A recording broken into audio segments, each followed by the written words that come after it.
Bom dia, saudações. Uma satisfação mais uma vez participar do programa, levando mensagem às pessoas idosas, aos cuidadores e às pessoas que estão pretendendo um envelhecimento saudável e tirando dúvidas dos ouvintes de diversos outros temas. O nosso tema de hoje, justamente, é taxas altas e seus riscos na terceira idade. Né? Taxa alta preocupa bastante a pessoa idosa? É um fator de risco para doença cardiovascular. Taxa alta significa que para a nossa região são os índices de colesterol, de triglicérides e de açúcar no sangue. Então, as taxas, elas estando altas, o colesterol alto, triglicérides alto, a glicose alta, elas podem trazer danos ao organismo e se tornando um fator, uma comorbidade a mais, um fator de risco a mais para eventos cardiovasculares e, na verdade, eu diria para contribuir com o estado inflamatório que é bem deletério e deixa o paciente bem vulnerável a eventos adversos. Não só aumenta risco de AVC, aumenta risco de infarto, mas deixa o indivíduo mais vulnerável para adoecimento. A gente está vendo agora no Covid que as pessoas obesas, as pessoas diabéticas, as pessoas que têm comorbidades, elas adoecem com mais gravidade. Então, é mais uma comorbidade que a gente tem que tratar. Trocando em miúdos, a taxa alta de colesterol seria a quantidade de maneira bem grosseira, seria a quantidade de gordura no sangue, né? Essa gordura, ela tem a sua parte boa, tem a sua parte ruim, são colesterol LDL e HDL. LDL é que é o colesterol ruim, é por onde a gente guia nosso tratamento, é a quantidade de colesterol ruim que tem no sangue. Triglicérides a gente considera, sempre orienta o paciente que é a taxa de massa, né? Ele diminuindo a quantidade de massa, ele diminui o triglicerídeos e a glicose, a glicemia, a diabetes é a quantidade de açúcar. Então massa, aliás, a gordura, massa e açúcar. Essas três coisas, elas se interrelacionam, né? A quantidade de açúcar alta, ela se deposita na forma de gordura, a quantidade de gordura alta, ela predispõe ao paciente a ter uma glicemia maior. Então, pacientes obesos, eles tendem a ser diabéticos, pacientes diabéticos tendem a ser obesos e assim por diante. E o acúmulo dessas substâncias trazem problema, principalmente nas artérias, né? O colesterol ele se acumula e ele vai ocluindo a artéria, ele vai entupindo as artérias, e um entupimento na artéria do coração dá infarto, na do cérebro dá AVC, na da perna dá uma trombose. Então, o acúmulo de placa de gordura não é tão simples assim. A gente sabe que a aterosclerose, que é essa doença de acúmulo de placa de gordura nas artérias, ela tem um mecanismo fisiopatológico bem mais complexo. A gente está tentando simplificar para o ouvinte. Então, taxa alta nos idosos também é um problema muito sério. A gente tem algumas linhas de estudos que pensam que na terceira idade a gente pode até ser mais tolerante com níveis de taxas, mas isso para colesterol não vale. A gente tem visto cada vez mais um reforço da literatura que manter a meta de colesterol adequada para o perfil de paciente, você ter controle sobre ele, o benefício é muito maior do que se acreditava de você ser mais brando. A glicemia nem tanto, quando você já é idoso a gente já tem um controle menos rigoroso. Então varia muito de paciente para paciente, e uns a gente é mais rigoroso, outros a gente é menos rigoroso, a depender das taxas. Então são doenças, né? Acúmulo de gordura, acúmulo de açúcar, acúmulo de massa, são doenças que se somam a aumentar risco de doença cardiovascular. Temos visto nesses últimos dias várias pessoas aqui em Caicó que morreram subitamente e muitas delas provavelmente deveriam ter essas taxas descontroladas, outras deveriam ter outras doenças, e esse período de pandemia as pessoas agora estão passando por essa fase. No programa passado a gente falou sobre isso, que é a segunda onda, que é a onda de descompensação das doenças que ficaram aí sem tratamento 3 meses. As pessoas não saíram de casa para se tratar, para se cuidar. Agora elas começaram a descompensar e as taxas altas talvez sejam uma das formas que a gente possa controlar mais fácil, que aí começa com dieta e atividade física.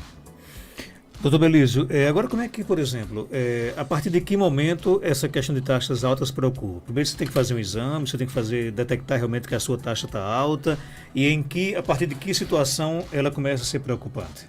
Muito bem. Eu sempre oriento, Marcos, os pacientes olha, todo mundo sabe que a atividade física e uma dieta saudável controla não só as taxas, mas controla a saúde em geral. As pessoas ficam, às vezes, esperando fazer o exame para saber quanto é que está para poder começar.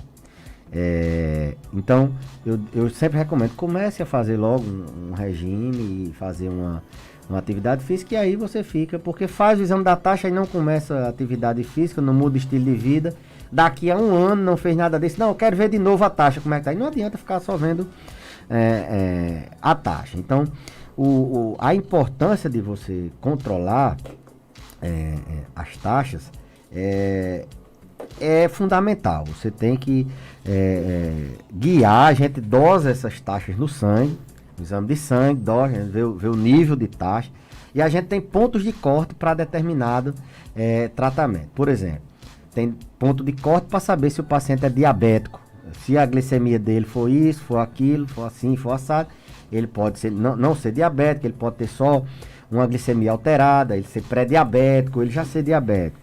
Se um paciente tem um colesterol alto, a gente sabe, será que é só o colesterol ou é colesterol e triglicéridos? Se é uma dislipidemia mista, se é uma dislipidemia pura. E aí como é que a gente vai guiar o tratamento? A gente traça uma meta. A meta para esse paciente aqui, ele tem tantos anos, ele tem tantas doenças, ele tem a pressão assim, assado, e isso vai determinar o valor, a gente guia geralmente pelo colesterol ruim, o LDL. A gente tem uma calculadora que estratifica risco cardiovascular. Essa calculadora ela vai dizer se o paciente é de alto, se ele é de médio, ou se ele é de baixo risco. E agora tem o de muito alto risco também. Então, dependendo da classificação dele, a gente vai ter um valor de meta de colesterol LDL, que é o colesterol ruim, a seguir. Então, chega o paciente, você calcula. Esse paciente ele tem que manter um LDL abaixo de 100. Então, você vai propor intervenções, podem ser com remédio, pode ser com mudança de hábito para que ele tenha. Ele, nesse valor, o risco dele ter um evento cardiovascular cai bastante. É o melhor nível de colesterol para ele. Então, a gente guia por metas. Da mesma forma na questão da glicose, no diabetes. Dependendo do perfil, da idade, das doenças do paciente, a gente tem metas. Geralmente é pela hemoglobina glicada que a gente a gente dosa esse exame no sangue. É a quantidade de glicose que está ligada à hemoglobina, e esse exame ele dá uma média dos 3 últimos meses. Então, a cada 3 meses a gente monitora e mantém uma meta a depender do estado de independência do paciente. Se é um idoso muito frágil, essa hemoglobina glicada ela pode ser mais alta um pouquinho, 7,5 até 8. Né? Se é um idoso robusto, ativo, a gente pode trazer para 7. Né? Se é uma pessoa mais jovem, a gente pode até trazer mais para baixo um pouquinho, para 6,5. Então, a depender do estado do paciente funcional, se é um idoso mais independente ou menos, essa meta é um ou outro. Então, a gente guia o tratamento através de metas estabelecidas. Isso é como a gente faz o tratamento dessas taxas altas. Não é assim, não, eu vou fazer aqui esse remédio para ver se baixa e não saber quanto tem que baixar, em quanto tempo, qual o objetivo. Isso não é tratamento, não. Tem perguntas aqui chegando, vamos ouvir. Bom dia. Oi, doutor Belísio. Bom dia, doutor Belísio. Há dias que eu faço essa pergunta e não dá tempo do doutor Belísio me responder, mas eu acho que hoje dá tempo do doutor Belísio me responder. Eu moro aqui em Caicó, meu pai mora em Jucurutu. Meu pai foi fumante muitos anos mesmo, fumou muito mesmo. Gostava do forró, dançava muito forró, tomava catuaba, acredito que ele tomava catuaba, que é muito forte. Hoje em dia, papai tá com 95 anos, tá esquecido, não sabe mais de nada. Até um dia desse ele ainda comia. Mas agora não tá comendo nada. O pouquinho que ele come, ele vomita. Ele vomita até água, 2 dedos d'água que ele come, ele vomita. A comida que ele come um pouquinho vomita. Ele está se acabando assim do dia para a noite, doutor Belício, está em casa. Mas hoje, parece que hoje o doutor Alisson vai lá, bem como é o estado dele, que ele não é. Para ele não morrer em casa desse jeito, tem que se fazer alguma coisa, ninguém sabe o que é o problema do meu pai. O que será, doutor Belício? Será que é porque ele fumou muito, bebeu muito essas bebidas quentes? Não faz mais nada disso, não faz mais nada disso. Esqueceu tudo, menos o cigarro. Aqui a colher ele pede, mas ninguém dá mais não, porque se der ele morre. E ele bota aquela baba pra fora, só é botando aquela baba pra fora. Eu acredito que foi devido ao fumo dele, que ele fumou muito, e bebida, certamente, que ele bebia, não ficava bebo não, o velho era forte, ele não ficava bebo, ele ia pros forró que tinha de Curutu, dançava até terminar esse forró, mas só que ele esqueceu tudo, não faz mais nada disso, tá desse jeito agora, desse estado, tá magrinho. Eu vou mandar até uma foto para o doutor Elísio ver. E aí, doutor Belísio? É um paciente do grupo dos muito idosos, tem 95 anos, acima de 80 anos, a gente considera o grupo dos muito idosos, né? 95 anos, que está com provavelmente uma demência, uma síndrome demencial, Alzheimer ou não, e está evoluindo com uma doença aguda, né? O paciente que está vomitando, ele está doente, alguma coisa está acontecendo. Independente de 95 anos, independente de Alzheimer, tem que alguma medida ser tomada.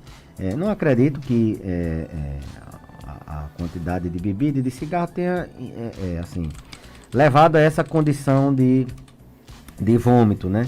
Pode até ser, sim, é fator de risco para câncer do estômago o cigarro. Então se ele vier a ter algum problema dessa ordem, o cigarro tem uma pouca de culpa. Mas a verdade é que ele precisa o médico já vai lá hoje, precisa de uma intervenção, de fazer talvez um exame, ver uma endoscopia. Será que ele tem alguma coisa no estômago? Ele está vomitando, isso é uma urgência. Ninguém mantém um paciente assim em casa, ou até caso assim, de levar para o hospital mesmo. Se o médico não der certo ir lá hoje, nem sei se ele vai ter muita coisa a fazer. Já deve, não sei se está tomando remédio para vômito, alguma coisa, mas eu acho que tem que ter uma intervenção, mesmo com 95 anos, mesmo com demência. Esses pacientes, geralmente eles entram em protocolo de cuidado paliativo, mas o cuidado de protocolo, o protocolo de cuidado paliativo, ele não prevê a cura, mas tirar o sofrimento. Tem que tirar esse paciente do vômito. Tem que fazer alguma coisa para ele parar de vomitar e ele voltar a se alimentar. Ok, tem mais pergunta aqui chegando aqui através do nosso WhatsApp. Vamos trazer a seguinte pergunta. Doutor Belísio, minha mãe tem 61 anos, faz caminhada frequentemente e tem uma alimentação equilibrada. O peso varia entre 60 e 65 quilos. Porém, quando realiza exames de rotina, suas taxas sempre estão altas, principalmente o triglicerídeos. Nunca baixou dos 400. O que fazer? Bom, as taxas, elas têm também um componente genético, né? Às vezes as pessoas se questionam: doutor, eu já não como nada, não faço nada e minha taxa é alta. E outras dizem: olha, eu como tudo que você imaginar e sempre minhas taxas são boas.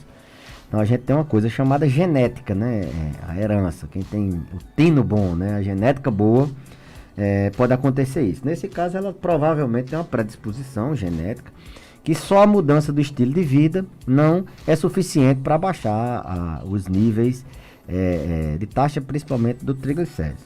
A gente tem uma ideia de que triglicéridos abaixo de 500 a gente não mexe com remédio, né? Agora, isso depende. Se o paciente não tem outra doença associada, esse nível pode ser, tem que ser abaixo de 200, então a gente tem que fazer alguma intervenção.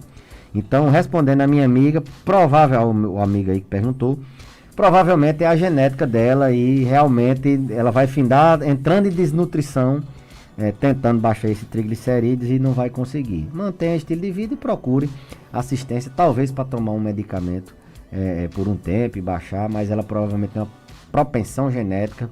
E isso acontece não só com triglicéridos, acontece com colesterol, acontece com a glicemia.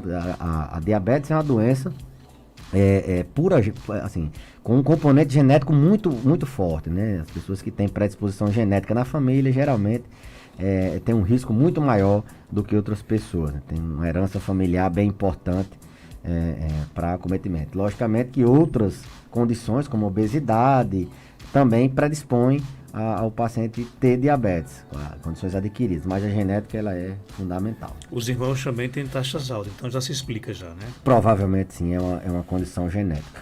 Ok, tem mais perguntas chegando? Oi, bom dia. Eu tenho 53 anos, eu queria saber do Dr. Belísio.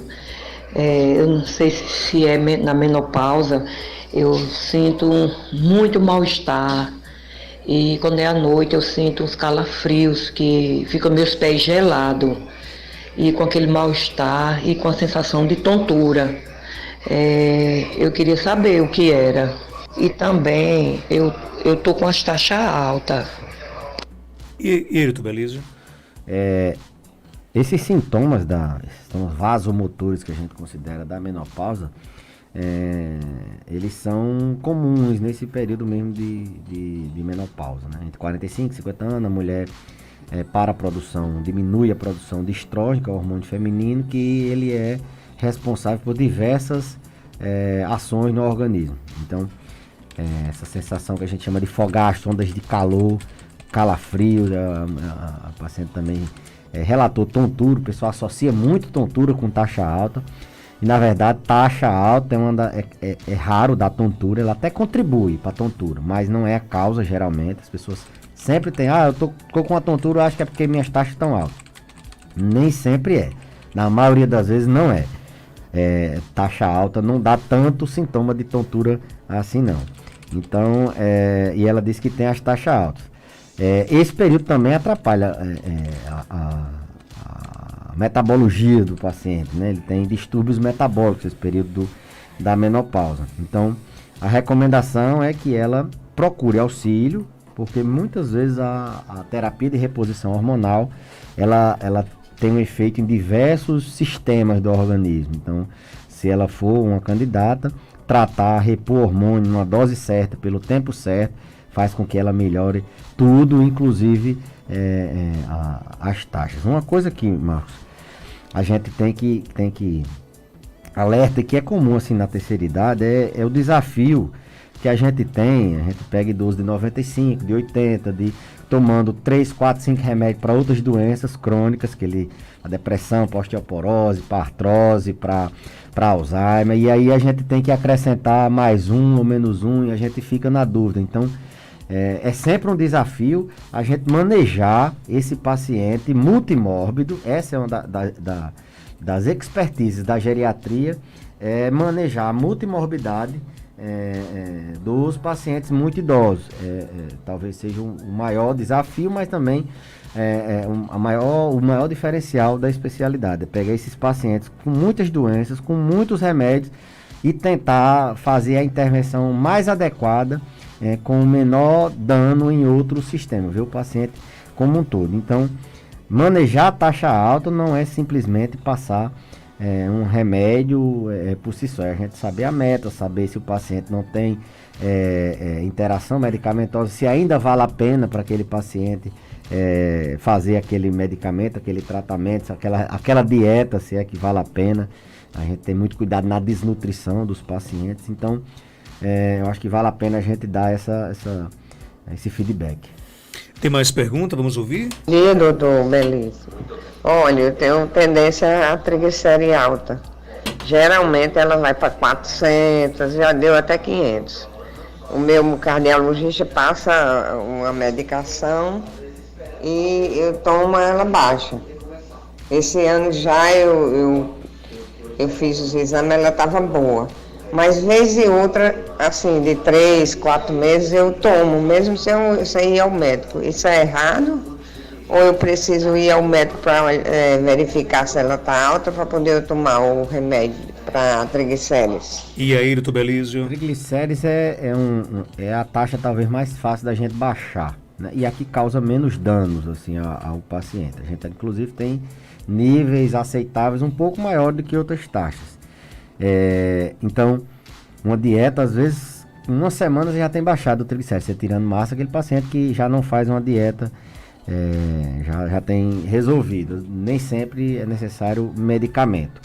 Mas eu recomendo, sim, se não ao cardiologista ou ao endocrinologista, se for um idoso, é bom passar pela geriatria, porque a gente, como eu disse, faz todo esse risco-benefício E sempre bom, é uma doença. Hipertrigliceridemia, ela é uma doença e tem que ser, como toda doença, monitorada por um profissional de saúde regularmente, do mesmo jeito que tem que manter regular a atividade física, tem que manter regular a dieta, eu diria a educação alimentar, você tem que manter também regular o acompanhamento, né? Fundamental. Com essa pandemia a gente perdeu o acompanhamento de muitos pacientes com doenças crônicas, e taxa alta é uma doença crônica. Então é fundamental as pessoas começarem, é a hora agora. As pessoas estão descompensando muito, elas estão chegando muito descompensadas, voltando da pandemia muito descompensadas. Então, daqui a algum tempo já vai ser flexibilizado mais alguma coisa.